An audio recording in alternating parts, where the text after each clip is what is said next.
Bonjour, je suis donc Nathalie Cuvelier, chef de chœur de la chorale Chœur Gospel 77 et je suis médienne depuis plus de 20 ans maintenant. Voilà, j'ai 53 ans et je fais du chant depuis que je suis comme ça. Voilà. Donc j'ai grandi avec, mon papa était chanteur, enfin bon, on est une famille de chanteurs et de musiciens, donc je baigne un peu dans la musique, etc. depuis mon plus jeune âge. Alors j'ai toujours eu des choix un peu étranges. C'est-à-dire que j'aimais à la fois autant Piaf que Michael Jackson quand j'étais jeune, hein, parce que j'ai chanté depuis toute petite, mais j'étais fan, mais alors vraiment une fan inconditionnelle de Piaf. Et alors autant Michael, c'était mon idole, quoi. Donc vous voyez un peu, voilà. Et puis mon père adorait Brassens, donc j'ai aussi beaucoup chanté Brassens, tout ça. Donc c'était vraiment, on chantait tout le temps à la maison, donc on chante toujours tout le temps à la maison. Donc partout où je passe, je chante. Au bureau, dans la rue, dans le bus. Enfin, bon. La chanson, c'est la vie, voilà. La chanson, c'est l'amour et c'est le partage. Oui, oui, oui, pour chanter, il faut bien respirer. D'ailleurs mon credo, bien respirer pour bien chanter. Ça, c'est tout ce que je dis toujours à mes choristes, c'est la première chose. Bien respirer pour bien chanter, c'est important. Si on ne respire pas bien, on chante mal. Alors, elle apporte une assurance. Quand on contrôle sa respiration, ça apporte une assurance, mais juste phénoménale. Parce qu'on va gagner en autonomie, on va gagner en performance, on va gagner en confiance en soi. Donc bien respirer, c'est aussi bien se sentir dans son corps. Donc ça, c'est important de bien respirer, de bien souffler et d'essayer un tant soit peu de maîtriser sa respiration. Ce qui n'est pas facile, ça demande des années de pratique et d'entraînement, mais on peut y arriver. Alors, moi j'aime beaucoup la respiration abdominale parce que alors déjà c'est la façon dont on respirait quand on est né, hein, à la naissance. Donc si vous avez déjà vu un bébé respirer, le bébé respire avec le ventre. Les animaux respirent avec le ventre, donc c'est vraiment comme ça qu'on était à l'origine. Après, la vie fait que ben, du coup on prend de mauvaises habitudes, de mauvaises postures, etc. Et du coup on a plutôt tendance à respirer là, alors qu'il faudrait asseoir sa respiration beaucoup plus profondément, justement pour mieux la contrôler et mieux s'en servir. Oui, oui, oui. Alors déjà, pour bien respirer, il faut avoir une bonne posture. Aucun, on doit sentir aucune tension dans son corps en fait. Le corps doit être vraiment relâché, souple, donc avec la tête droite. Je vais me mettre un peu de profil. Alors, donc, je disais, il faut avoir une bonne posture déjà, parce que si on est comme ça, donc là ça va pas, la respiration est coupée. Comme ça, c'est pas bon non plus, parce que du coup c'est trop ouvert. La posture idéale, donc pour bien chanter, et la posture idéale en général quand on se tient debout, donc c'est d'avoir la tête droite, mais pas comme ça ni comme ça, vraiment très très souple. Là le cou est souple, on sent bien qu'il n'y a pas du tout de contracture, aucune tension. Les épaules descendues, parce que quand on est comme ça, forcément on contracte, donc ça fait mal et on crée des tensions. Donc les épaules détendues. Les genoux légèrement fléchis, parce que forcément si on fait des jambes comme ça, déjà là, on va avoir mal au dos et puis on va créer des tensions dans les jambes. Donc les genoux légèrement fléchis. Donc là c'est la position idéale pour bien respirer. Donc on se met déjà en condition comme ça. Les jambes légèrement écartées. Donc là on est prêt. On est prêt à accueillir l'air et à bien respirer. Donc bien respirer, c'est quoi? Tout d'abord, il faut déjà connaître le processus de la respiration, par où passe l'air et jusqu'où il va. Parce que du coup, il n'y a que comme ça où on arrive où on peut visualiser. Donc l'air qu'on respire par le nez ou par la bouche, donc là on a deux conduits. L'air va passer par le conduit qui est réservé donc à l'air, contrairement à l'autre qui est réservé pour la nourriture. Donc l'air descend, arrive au poumon.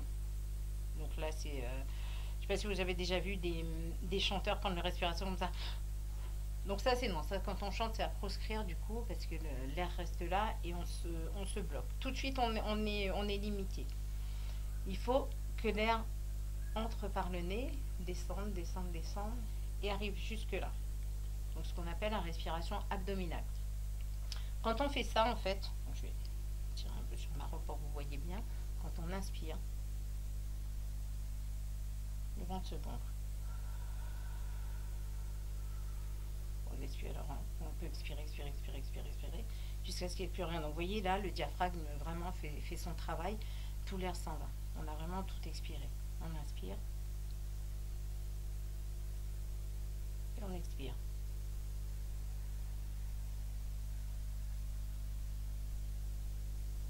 Alors ça ne se fait pas du premier coup, hein. Si vous n'arrivez pas à le faire tout de suite, c'est pas grave. C'est même normal, d'ailleurs. Euh, il faut quand même plusieurs mois, voire plusieurs années pour réussir à faire ça de façon naturelle.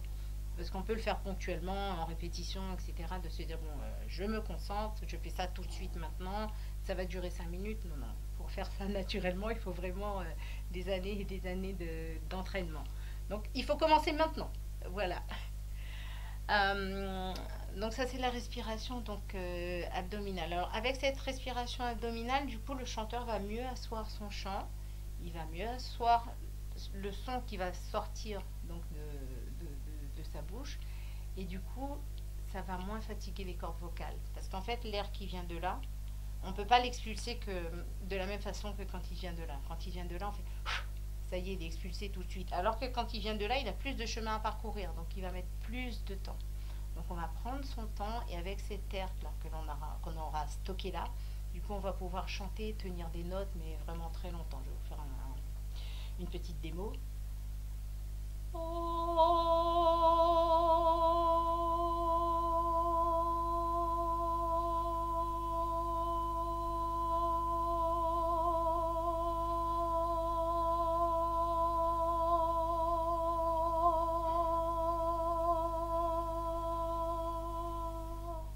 Donc là j'ai réussi à tenir quand même assez longtemps.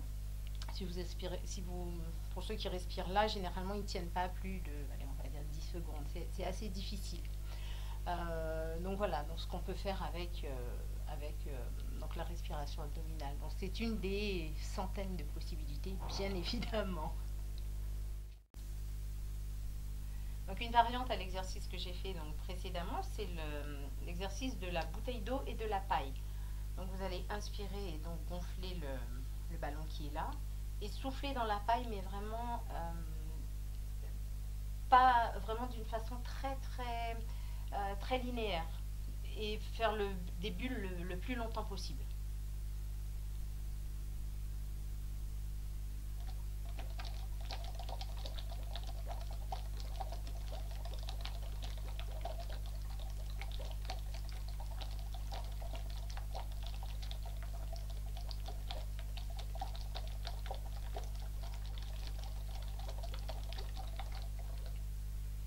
Pour ça, vous pouvez le faire plusieurs fois d'affilée.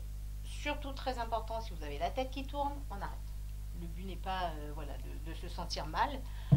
Pour apprivoiser sa respiration, ça passe aussi par là. Ça peut passer par voilà, de grandes joies, mais aussi de grandes souffrances. Donc dès qu'il y a malaise ou mal-être, on arrête. Voilà. Toujours se sentir bien dans son corps. Dans tout ce qu'on fait, toujours se sentir bien dans son corps. Donc ça, c'est important.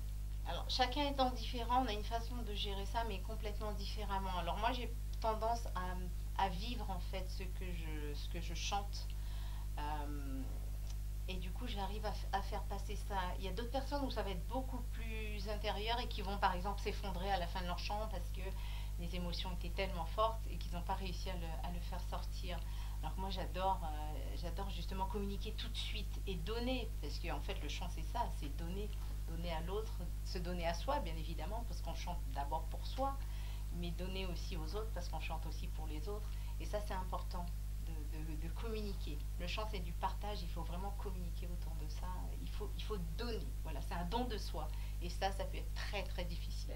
Oui, alors Cœur Gospel 77 sera en concert le samedi 28 mars à 20h30 au Mets-sur-Seine, donc 800 avenue de l'Europe, pour un grand retour avec 6 musiciens, 25 choristes, voilà, donc du chœur gospel comme vous n'en avez jamais vu. Le précédent concert était déjà quand même assez important, mais là on a monté un petit peu. Alors donc nous on est à la Maison Fenaise, la salle C, tous les mardis soirs de 20h à 22h.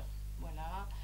Je peux laisser l'adresse mail, le site web, donc c'est www.coeurgospel77.fr et le téléphone 06 31 63 85 15.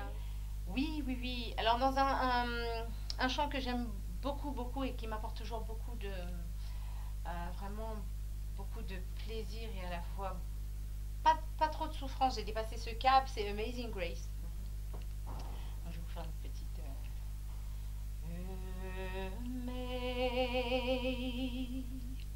in grace,